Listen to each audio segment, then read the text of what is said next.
Are your combats exciting and engaging and fast? Do the voices that you use bring out the personalities of your NPCs? Do you have 3D printed terrain or pre-walled battle maps on your virtual tabletop that are ready for every eventuality, no matter how random the place is that your players happen to go?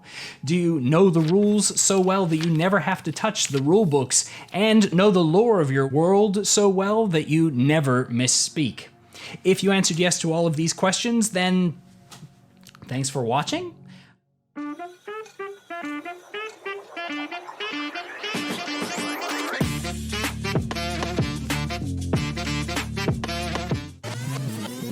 If you happen to be mortal like the rest of us, then we're going to answer today the question that was posed by Brian about how to know when you're good enough. Thanks for asking the question, Brian, and thank you to our Tank Class supporters here on YouTube who get to decide what I'm going to muse upon. If you're not one of those already, you should probably think about hitting the join button. Commonly called the Mercer effect, but really more realistically called the live play effect, it is very true that we as Dungeon Masters can have very, very high expectations of what we do in our hobby. Also, it's very true that players in our games who might watch these live plays also have really high expectations. Sometimes those expectations just aren't realistic because we're not realizing that, say, Critical Role is putting on a show that is designed for us to watch more than it is designed for the people around the table to enjoy. And sometimes those expectations are unrealistic simply because we're not professional voice actors or have a professional crew writing stories and coming up with plot lines and character arcs, and it's not our full-time job devoting everything we have to this one or two experiences that we're trying to portray. The unrealistic expectations that are around there can really weigh down on us and make it hard for us to feel as if we are good enough. There are a number of ways that we can combat the unrealistic expectations that we have on ourselves, as well as the unrealistic expectations that our players have. First and foremost is to take a little time to define for yourself what success is at your table. For me, success at the table involves walking away feeling like the players were engaged and having fun. When I see my players sticking around to chatter about what has just happened or leaving messages in my favorite moments channel of the Discord, I know that I have had a successful game.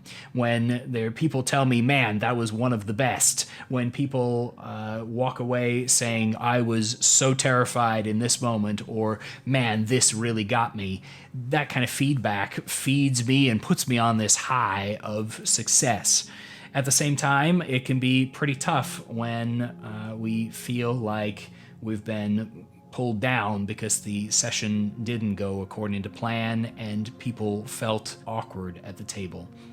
For me, I have to define my success based on what I feel, because anything outside of that is you worrying about stuff that you can't control.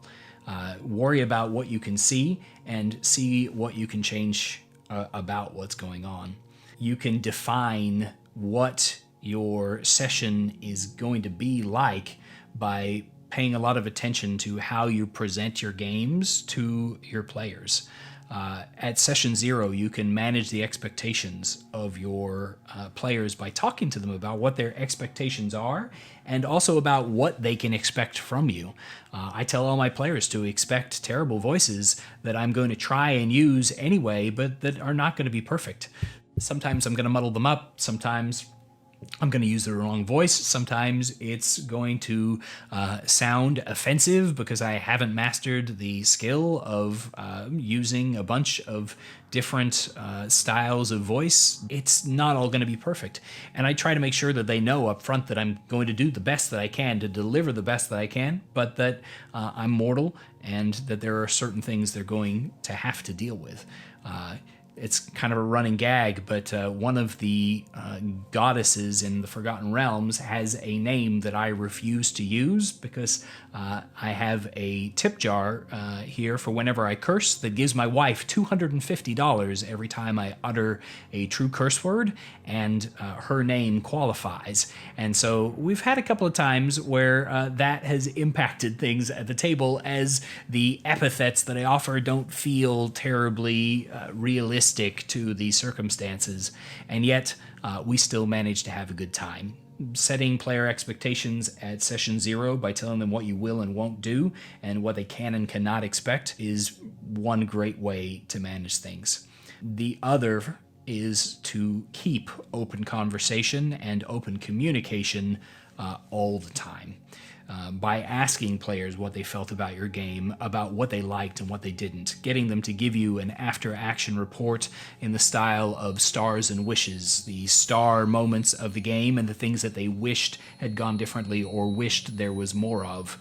You can garner that feedback to be able to know how you can change what you're going to do, but also you can use that feedback to be able to recognize the expectations that your players are having, and then openly talk to people and say, I'm sorry, this is something that I cannot deliver, or I'm sorry that I didn't deliver this. I'll be more prepared in this particular manner next time in order to help them to have a better experience.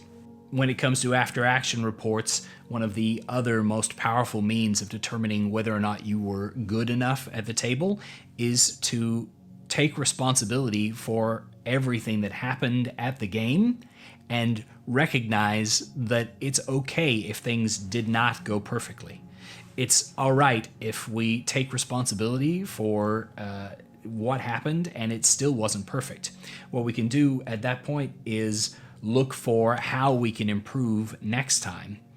You're never going to run a perfect game, and anybody who thinks that they have everything perfectly in line with their game probably needs to, more than anybody else, take a closer look at what they're doing, because they are invariably doing something wrong, and maybe their players are just too polite or too conflict averse to let them know that they need to step it up. Encourage those lines of communication and let yourself off the hook a little bit. You don't have to be perfect. And though everything that happens at the table is within your control to influence, you're going to have opportunities to improve your game every single time. If you want to know a little bit more about the radical responsibility method that I personally use in order to take responsibility for my games and move forward with improvements, then go ahead and check out this video. Thanks so much for joining us, and remember, if you have any kind of comment that you would like me to muse upon and to give you a full, in-depth answer as best that I'm capable, then go ahead and leave that in the comments below. And if you want to have a say in whether or not I'm going to muse upon that, then hit the join button and become a Tank Class supporter. Thanks for watching. Happy adventuring.